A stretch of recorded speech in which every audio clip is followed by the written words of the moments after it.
Hi, this is Amy of Amy Nicole Floral, and on today's episode, I am going to be talking about one of the major trends in bouquets for 2018, which is the Cascade Bouquet. One of the very trickiest types of bouquets has definitely made a roaring comeback.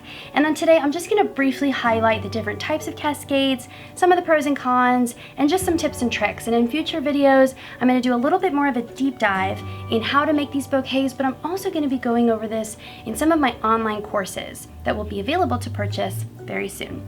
So the very first type of hand-tied bouquet or a cascade bouquet is really done in your hand using the hand-tied method.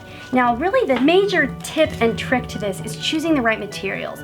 You want to choose things that are naturally cascading. Things like eucalyptus, things like pieris, things that have just like a really natural flow to them. And essentially the method is to sort of layer them on top of each other, and all in your hand. And you're going to do a very similar method. These are pretty up and down stems, but I just want to show you kind of the general technique.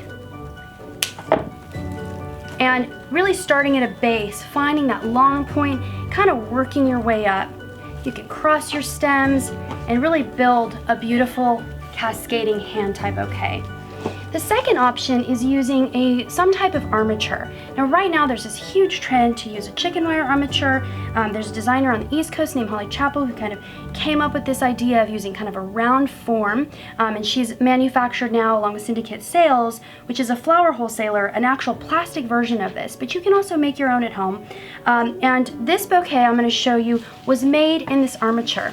One of the pros of using this is that it really does make a lightweight bouquet and really allows you to get a lot of a drape in your bouquet without tiring your hand out. So I'm going to show you this bouquet that I made using a wire armature, some of the pros and cons. So one of the pros is that you can make a very lightweight bouquet with lots of airy movement because the armature, this chicken wire shape, is really holding those stems in.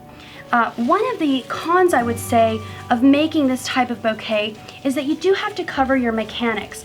Unlike this hand-tied method where you're really building everything in your hand, this method does require that you have to cover this mechanic up. It's not too hard to do. You just simply need to layer things over this and secure a piece of tape.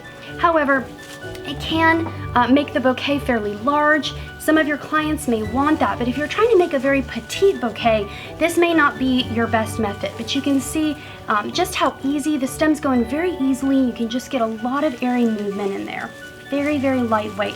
Again, I'm still looking for materials like this willow eucalyptus that has a very drapey quality to it to help make that kind of natural cascade.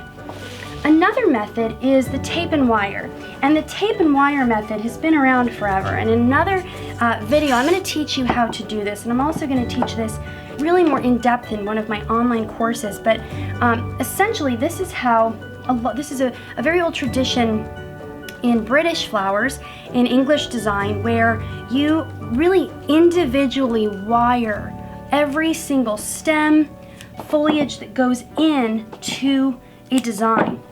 So we're not going to go over it in depth today, but I just kind of want to show you an idea of why this is an effective method, but very labor intensive, very time consuming, and really need to have a solid understanding of how to tape and wire so that your flowers are really secure in there.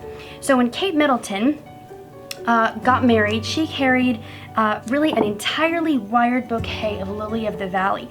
And the reason that this works well, especially if you have very petite flowers or really heavy-headed stems, thick stems, is that you have so much control. So you can layer stem after stem like this. This weighs almost nothing, and you can be able to move things back and forth and really design whatever shape you want. Lots of control. Again, the pro is so much control, very, very lightweight.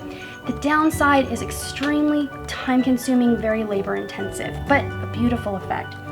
The final option is actually an Oasis bouquet holder, and this is a product made by Oasis. It's made in flower foam. It's not my favorite method to use, but a lot of designers do like it. It takes a lot of practice to learn how to design in a very small amount of foam without really tearing that foam apart.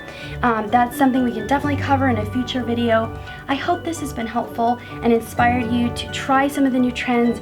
If you have brides as clients this year, you will likely be having them ask for a Cascade bouquet. So make sure to subscribe so that you don't miss out on anything coming up soon. Make sure to share this video with your flower-loving friends, and of course, like the video. Thank you so much for watching. See you next time.